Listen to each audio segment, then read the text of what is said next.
Ivan, unique, yeah. what can be the opportunity settling down in Paris with your 60th gallery? 16th. 16. 1 Yeah. 6. Well, it's really where the artists want to exhibit. It's the artists, and that's almost true for all the locations. It's to find a place where they are inspired, a place that inspires them, and then of course, why has it taken so long? That's the question, really, and that's because you do one thing at a time, and we've been very much focused on America the last couple of years, and between Zurich and London, this wasn't. It was really down to find the right space, and we were very close over the last 20 years in signing a lease, and things have always kind of came in between, so it was destiny. And but I'm so happy we waited that long. I think we found the most appropriate, most beautiful, most elegant space here that for this wide program we have.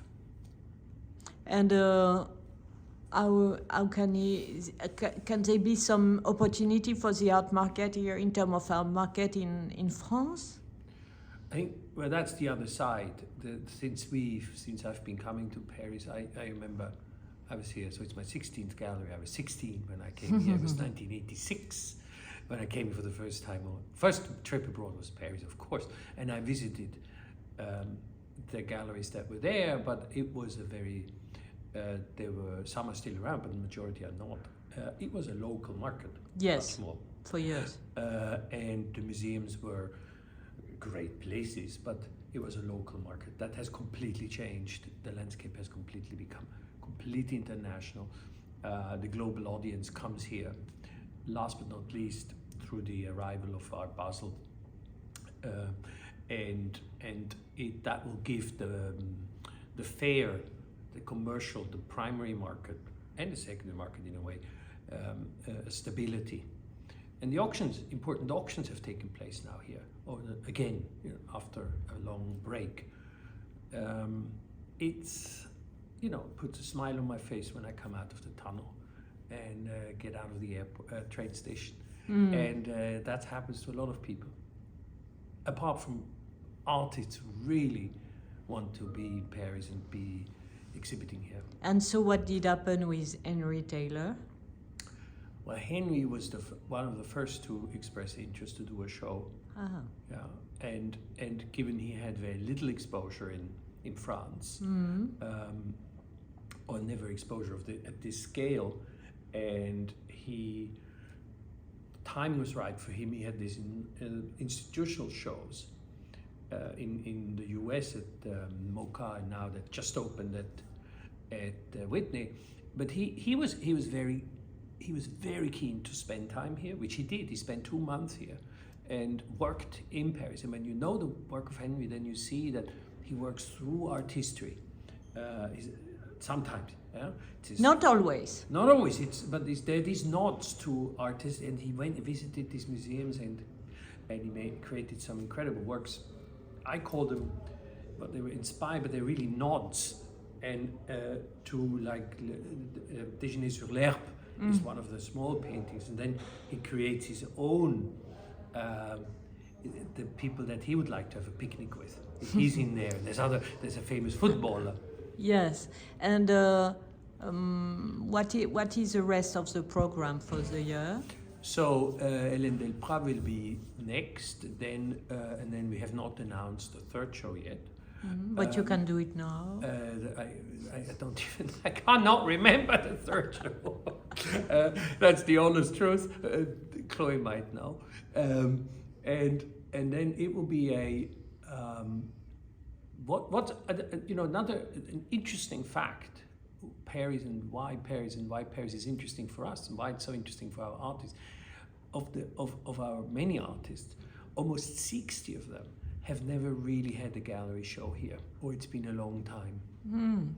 So there will be a lot of, what that means is a lot of artists in the program will be able to exhibit here which feels like their first time.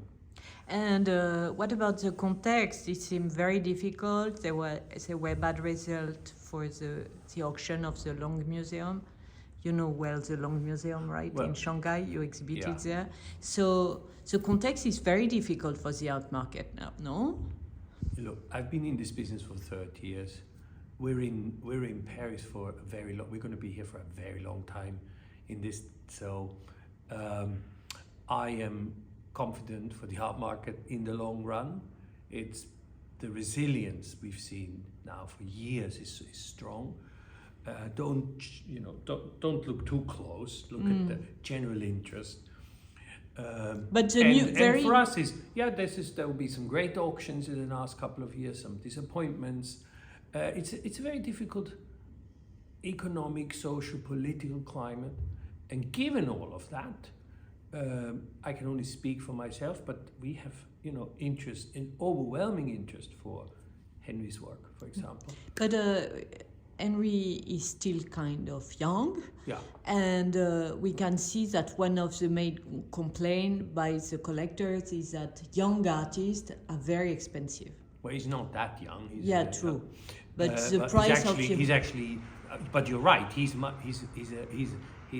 less expensive than some of his of what could be his children. That's true. Yeah. There is an enormous appetite for young talent. I agree, and that's why also we felt we wanted to work with someone who, at least in Europe, hasn't had the recognition that he now has in America, but who is not come fresh from art school. Yes. Right?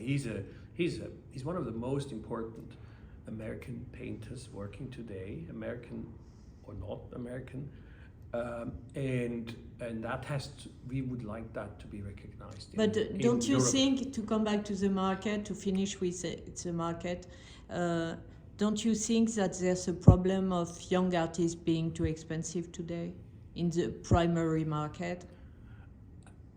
I've been reading this. Sotheby's in the 60s did a book every year of their sales, and I saw the comments about those auction results. The contemporary section of, since really probably the 60s, was always considered to be a bubble. Since we have the contemporary art market, that's always more expensive. People are excited what people are doing now, right?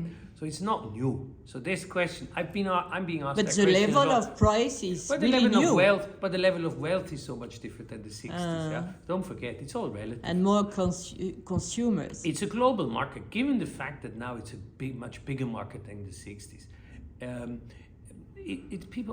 People forget that. People just look at now. If you've been around for a while, and I've been around for 30 years, other people have been around for much longer.